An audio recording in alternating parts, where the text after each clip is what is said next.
Happy Friday, everybody. Thanks for coming back to the channel to watch the video.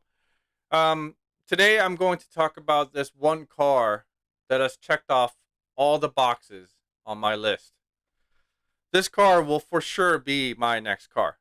Um, I say this, and those of you who know me personally will laugh um, because I say this all the time. I have this long list of cars that I really want, and it changes consistently. You know, I add new cars to it. I take out cars from it and things like that. And you know, it's an ever changing list. My wife has learned to put me on mute and totally ignore what I say when I talk about cars that I want. But this one is the one. It's it's my Neo of cars. So follow along because I'm gonna show you why this car checks all my boxes.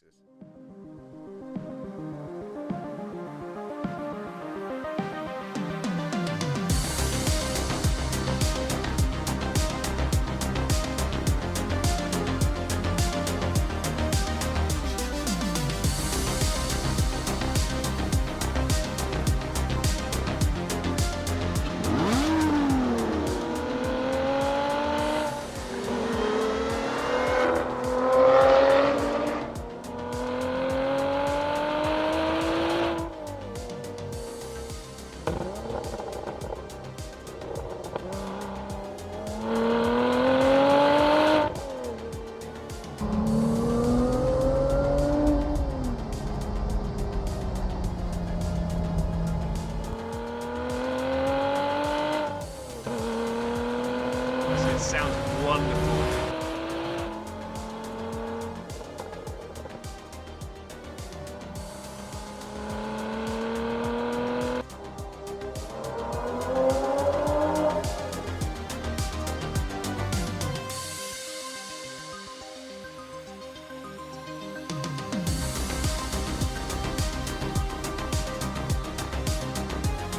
This is such a great circuit. I mean, most road cars on tracks just don't work. But this does.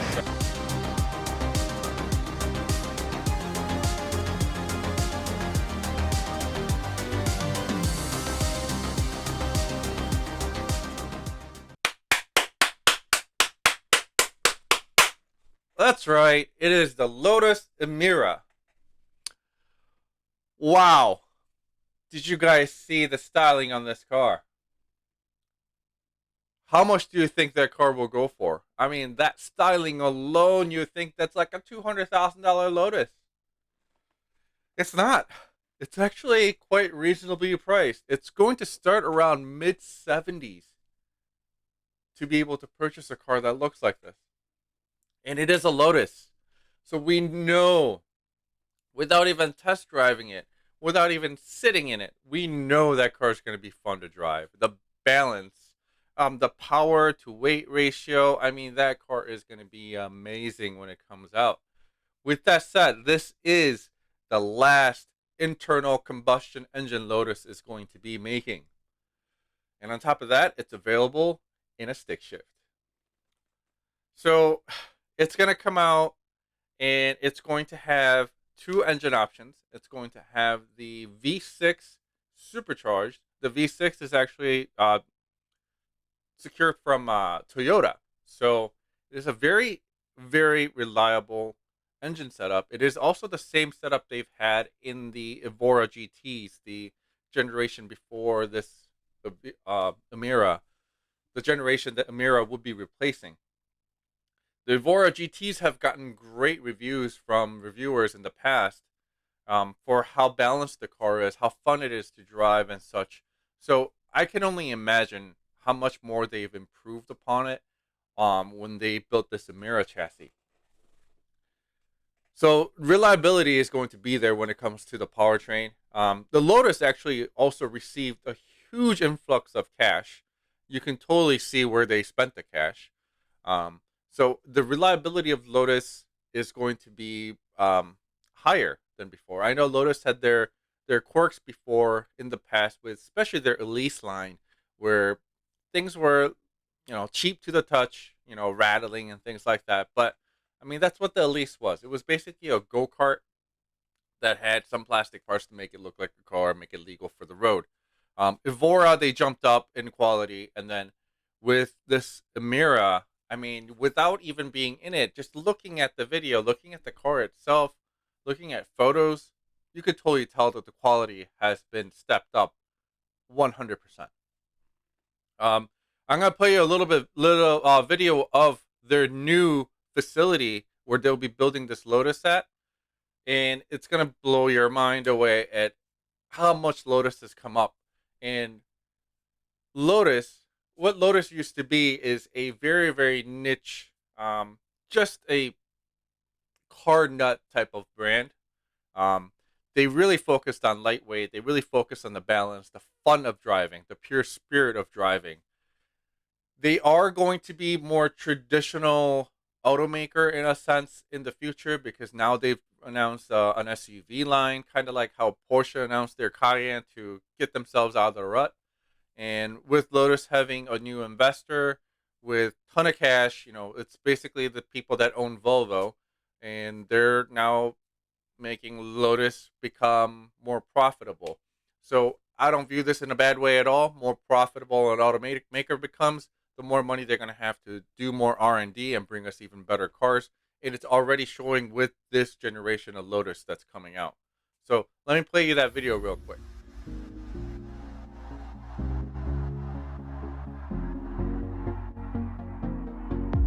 This is the Lotus Elan S3, and in 1966, these were the first cars that were produced in this custom-built factory. In the 55 years since Lotus has been producing cars from this site, almost 100,000 vehicles have come off the production line, been tested on this track, and then distributed all around the world. Cars which are today considered classics: the Elan, the Esprit, the Elise, and the Evora. After 5 decades, it would be easy to assume that the heyday of this site is over. But you'd be wrong, because the best days are ahead. Geely, the world's fastest growing automotive group and owners of Volvo, Polestar, Lynk & Co, London Electric Vehicle Company, and others, became majority shareholders of Lotus in 2017. And alongside Etika, provided the investment to turn Hethel from the home of classics to the home of cutting edge. And the investment is not just at Hethel. Lotus have also expanded and improved their other facilities, including the Lotus Advanced Technology Centre in Wellesbourne and the Lotus Advanced Structures operation in Norwich.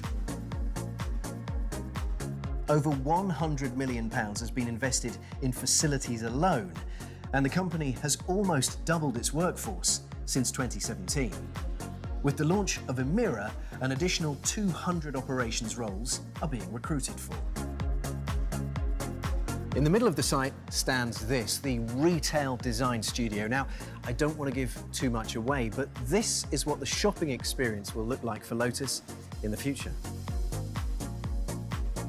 The most visible sign of investment are the 2 new production halls. One of them is home to the Lotus all-electric hypercar, the Evija. The other hall is home to the EMIRA. Standing at over 12,000 square metres, it's the size of 1.5 football pitches. Some 4,800 EMIRAs will be produced here every year on a single shift pattern. And it's remarkable to think that this incredibly high-tech facility is a world away from the Lotus factories of old. What's most striking is there are no production lines in the floor. Instead, individual chassis are manoeuvred around the site on these automated guided vehicles. Come on then. The AGVs, as they're known, move cars on set routes around the factory. The route is easily programmed, future-proofing for any new production requirements. Each of the AGVs has a height adjustment system, so operators can get the car to a comfortable working height. The all-new paint shop is also state-of-the-art and will improve the quality and throughput of vehicles at the site. It features lots of impressive-sounding technologies, such as a combined primer and a clear coat line. Its dry filtration uses 60% less energy than a wet system, while the electrostatic primer, essentially a process of creating an electrostatic charge in the paint and on the part, reduces paint usage by 30 to 40%. And every car that comes off the production line gets tested here on the refurbished 2.2-mile track. Go on! That's how you use a track.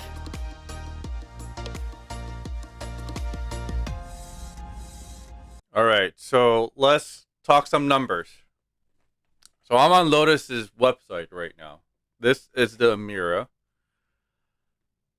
If you haven't fallen in love with the way it looks right now, I don't know what to tell you, but that is one incredible looking vehicle. So hunkered down to the ground, and the supercar exotic looks to it. All the vents are functional, even the little vent here in the hood, the sides, everything. Everything about this car is functional. There's nothing fake about it.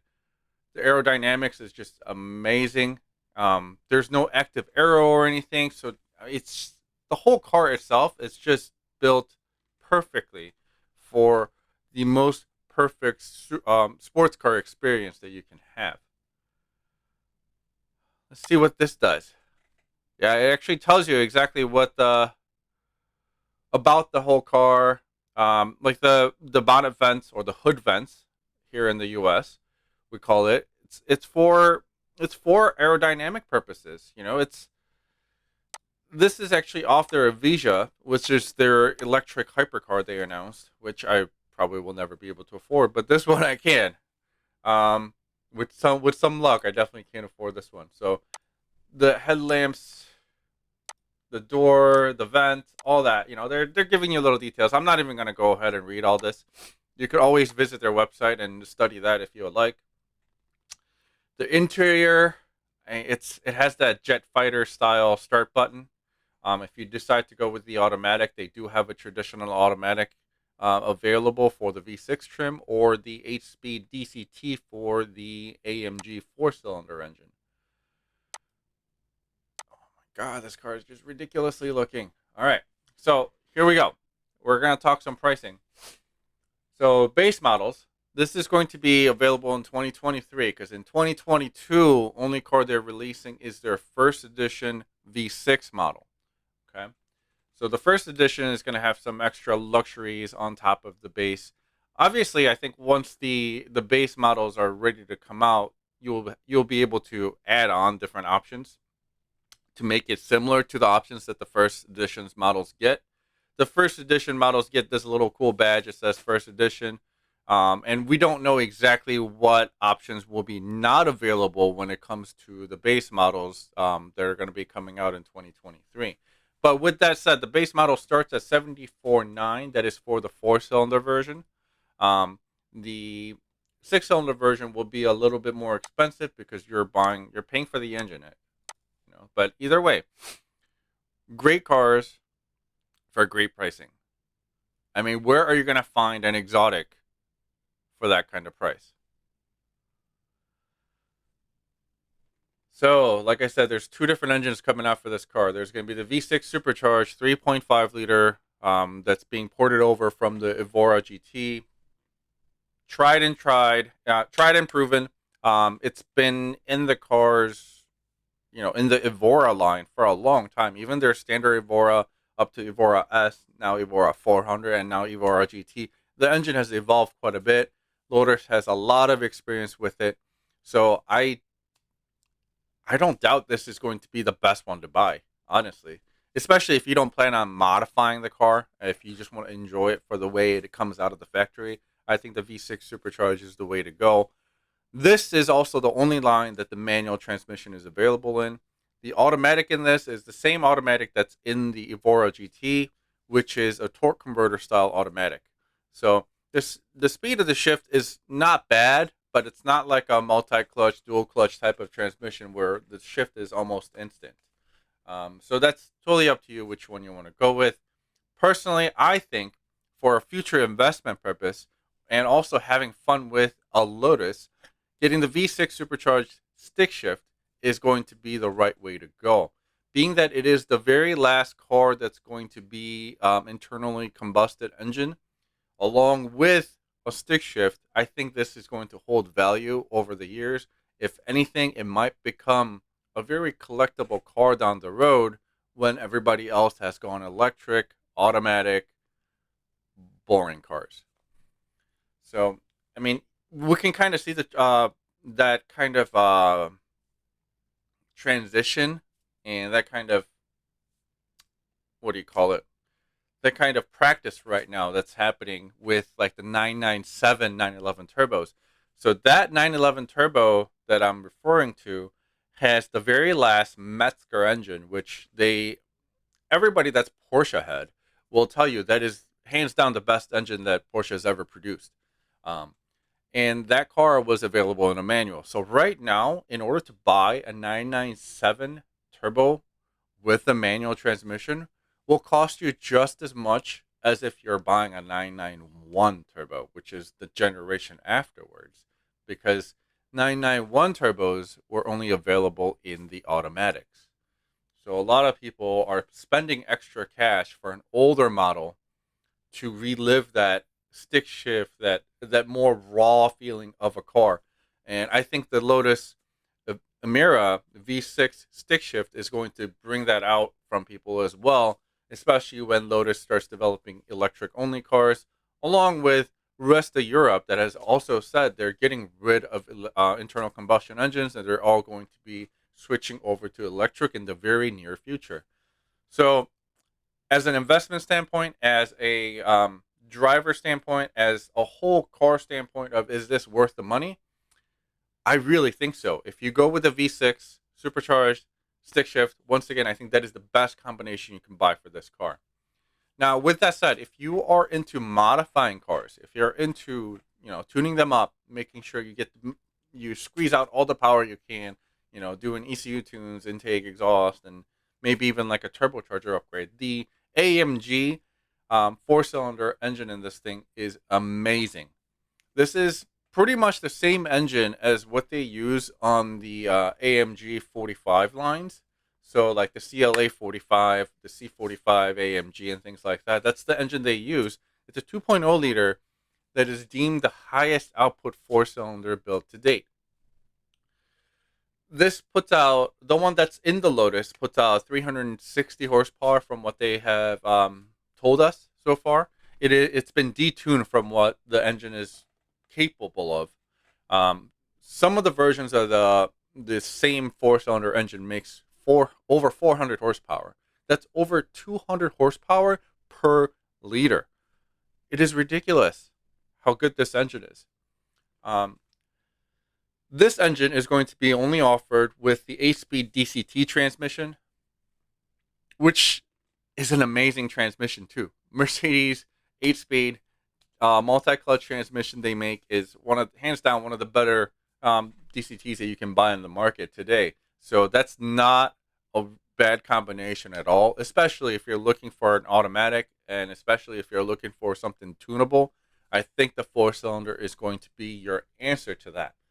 As to, is it going to hold the same value as the V6 stick shift? I don't think so. I think the V6 stick shift is going to be the pinnacle of holding its value, being able to have that good resale value down the road, or even get into that whole collector car status down the road.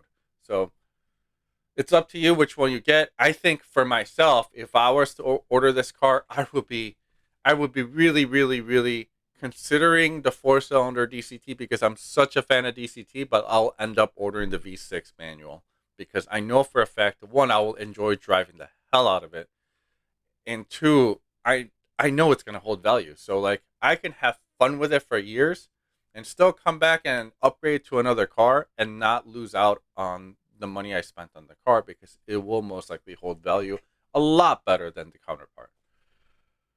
So yeah, with that said, the 0 to 60 figure, or hold on here, this is a 0 to 100 kilometers per hour figure. So 0 to 60 would actually be probably a little faster than this. But so 0 to 100 kilometers per hour, we have to kind of understand that these figures are all going to be in UK standard because it's a UK car.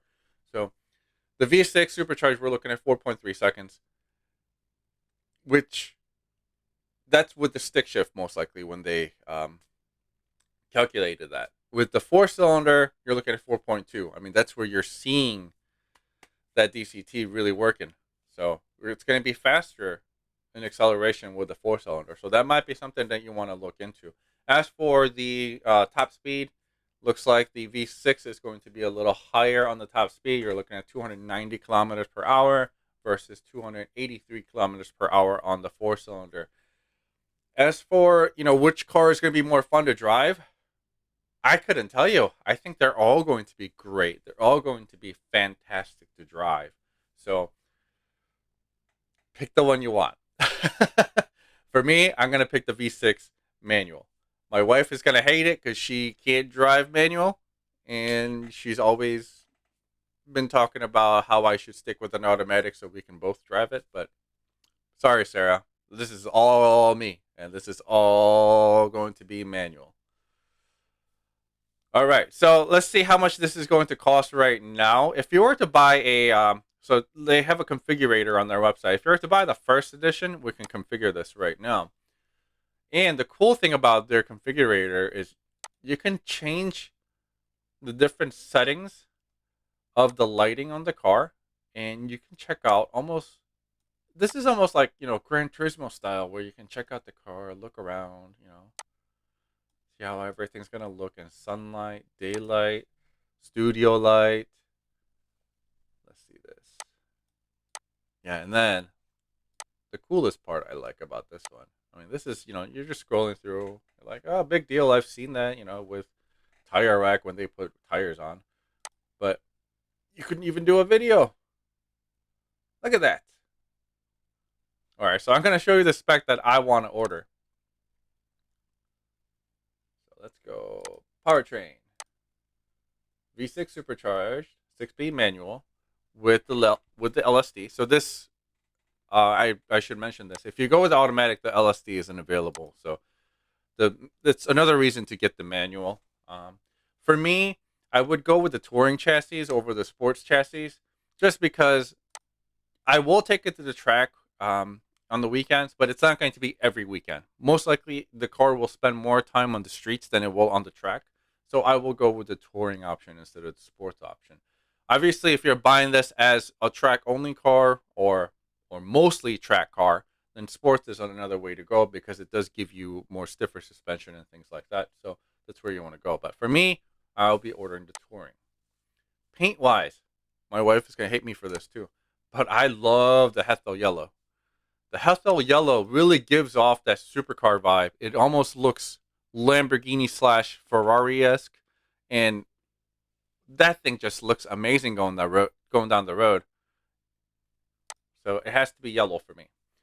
They do have a black pack versus a lower black pack. Lower black pack is exactly what it sounds like. The lower trims of the car is painted black. So as you can see, the diffuser, the front splitter, the bottom side of the side skirt is also painted black. Gives off a really aggressive look. But they also have a black pack, which ends up actually painting the roof black and the mirror black as well, and steps up the level of intensity, the level of performance look to the vehicle. I really like it, and I think that's what I would go for, having the black pack on there, because it really, really sets the car apart that way. Now, as for the wheels, they're going to have the same design wheel, but in 3 different finishes. So diamond cut is the one you see right here, where the face is cut into, basically they machine the face. So the spokes look a little different. For me, I mean, there's the black one you can get, but I'm not a big fan of black wheels, just because you can't really see black wheels. I guess it works for this car because it's yellow and black on top. So if you do a black wheel, the car looks super aggressive. But for me, I would have to go with the silvers. I would end up ordering all silver wheels. Look how clean that looks.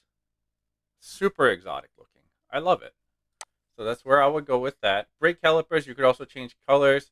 I would definitely go with the yellow brake calipers for me, just so that it fits with the rest of the car. Because I selected the touring chassis, the tire is the Eagle F1 Super Sport. If you went with the sport chassis, it will end up giving you some Pilot Cup Sports. Right? Interior wise, I would have to go with the black Alcantara with yellow stitching. Steering wheel wise, I'll have to go with the leather steering wheel. Alcantara steering wheel is really cool, but I do want to drive this car quite often, and Alcantara wears down, and it does have it will wear down really fast where your grips are. I've had Alcantara on my cars before, and looks great, brand new, but I don't like it when it's all worn down. So leather is what I would end up going with there. Home link I need because I want to be able to operate my garage doors, right? I don't want to carry those little remotes anymore. I mean, this is 2022, of course. Vehicle tracker, I don't think that's really needed. I mean, it's going to be either in my garage or I'll be inside it. So, all right. And then privacy glass. So the rear 3 windows are tinted from factory if you wanted, or if you don't want that, you could select it so that they don't tint those from factory. I don't think that's a huge, deal maker or deal breaker in any way. So this is the first edition, so it is more expensive than the standard version that will be coming out. But like I said, it does come with more options. It is supposed to be more discounted than if you were to purchase the base model down the road and add all the options that are coming with the EMIRA first edition. So right now our MSRP is looking at $95,300. Would I buy the first edition like this? If I can afford to, yes, definitely. Because one, the collector value of the car is definitely there. Again, because of the engine and the transmission choice that these cars have, and because first edition is it's literally a limited production vehicle. So down the road, if we're talking collectability, it doesn't get any more better than this. It's the first edition. It even has the designation of first edition. It's not like, oh yeah, my VIN says I'm the first 100 made. It's literally designated as the first cars that's released for this particular model. So I think it's worth the investment if you can afford to. And honestly, for the car you're getting, 95,000 is not that high of a value right now when you look at other cars on the market. So yeah, that's it. That's exactly the car that I will be purchasing when the time comes. Right now, they're not accepting pre-orders yet. In the US side, I know they already started doing that in the UK. Pre-orders should be opening up pretty soon in the US. Hopefully, I can find some spare change inside my couch so I could put some money down to pre-order this. But we'll see how that goes, right? But yeah, this is my gold car. This is going to be the car that I will be purchasing next. If I don't buy this car next, I will not be buying another car. Thanks for joining me. Enjoy your weekend. Make sure you click like, subscribe, and share the video. And tell me what you feel about this car. Tell me what you think about this car in the comments. Tell me, would you buy it? Or do you have some other car that you would buy instead? And, at what points do you agree and disagree with me on this car? All right. I look forward to your comments, and I will see you on the next one.